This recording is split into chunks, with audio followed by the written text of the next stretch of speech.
Hello बच्चों, एक और नया क्वेश्चन प्रोबेबिलिटी डिस्ट्रीब्यूशन से लेके आए हैं। ठीक है, क्वेश्चन ऐसा है कि ये बाइनोमियल से सॉल्व होगा। ठीक है, एक्चुअली बाइनोमियल और प्रोबेबिलिटी अलग अलग चैप्टर नहीं है बेटा।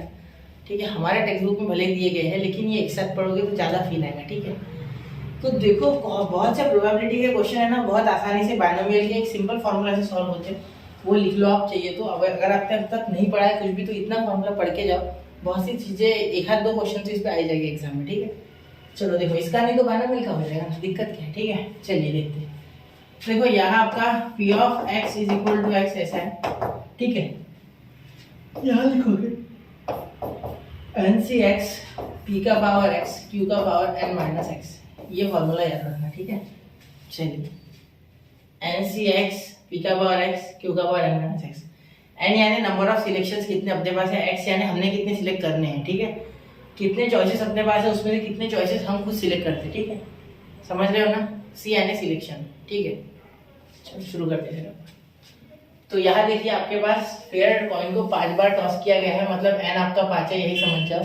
ठीक है, फिर बोला गया है कि एग्जैक्टली 3 टाइम्स हेड गिरने के लिए क्या करना होगा, तो आपको सिलेक्ट करना है हेड को 3 बार यानी x 3 बार। ठीक है, टोटल 5 सिलेक्शन, उसमें से 3 बार हेड गिरने के लिए क्या करना है और उसकी प्रोबेबिलिटी क्या है वो आपको निकालनी है। एग्जैक्टली शब्द इसमें 4 चांद लगा रहा है, क्योंकि x इक्वल टू डायरेक्टली मैं 3 लिख सकता हूँ, एटलीस्ट या उससे ज़्यादा ऐसा कुछ बोलते तो दिक्कत हो जाती, लेकिन यहाँ कुछ अलग बोला है। ठीक है, शॉर्ट बोला है चीज़, तो बहुत ही आसानी से हो जाएगा ये। देखो यहाँ मैं लिखूंगा सबसे पहले कॉइन इज टॉस 5 टाइम। ठीक है, देयरफॉर पहले तो मैं पी क्यू की बात करता हूँ। ठीक है, पी यानी सक्सेस, क्यू यानी फेलियर। ठीक है, तो देखो a fair coin is tossed, a fair coin is tossed 5 times. ठीक है, देयरफॉर n आपका 5 आ गया बेटा। ठीक है, तो हमें 3 टाइम्स हेड चाहिए। ठीक है, फॉर गेटिंग, या ऐसे लिखो for 3 times head x is equal to 3। ठीक है, छोटा x। ठीक है, ये छोटा वाला x है, क्लियर। यहाँ भी ये छोटा x ही है, क्लियर। देखिए अब आगे p यानी सक्सेस, तो सक्सेस आपकी इस केस में हो रही है 1/2, और q यानी फेलियर। ये कहाँ से लिखा सर? देखो बच्चा, एक कॉइन अगर आप ध्यान से देखो तो 2 फेसेस होते हैं। ठीक है, तो 50-50 चांस है दोनों गिरने का, है ना, बराबर, क्योंकि 50-50 चांस होगा ही ना यार। देखो दो ही तो चीजें, या तो यस या तो नो, या तो टेल या तो हेड, तो दोनों होने के चांस 50-50 ही हो गए, आधे आधे। ठीक है, 100% हो गए तो। ठीक है, तो यहाँ डायरेक्टली सॉल्व ही कर देता हूँ, पूरा बहुत आसान है। देखो p of x is equal to 3,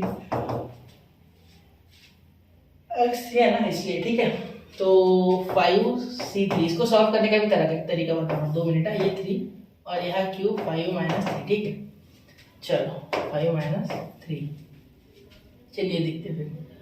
तो p of x is equal to 3, यहाँ देखिए 5c3, तो इसको कैसे सॉल्व करना सुनो। वैसे इसका एक अच्छा खासा फॉर्मूला है, वो छोड़ो आप अब डायरेक्ट देखो।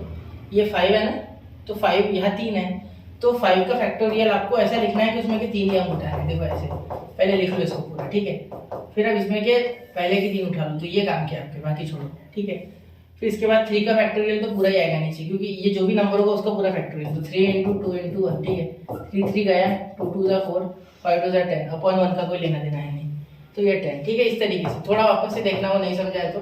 ठीक है, वो जानबूझ के मैंने स्पीड से बताया, क्योंकि बहुत से बच्चों को ऑलरेडी पता होगा। ठीक है, चलिए अब ये x 3 है, तो p का क्यूब यानी 1/2 का क्यूब इंटू 1/2 का पावर 5 माइनस 3 2।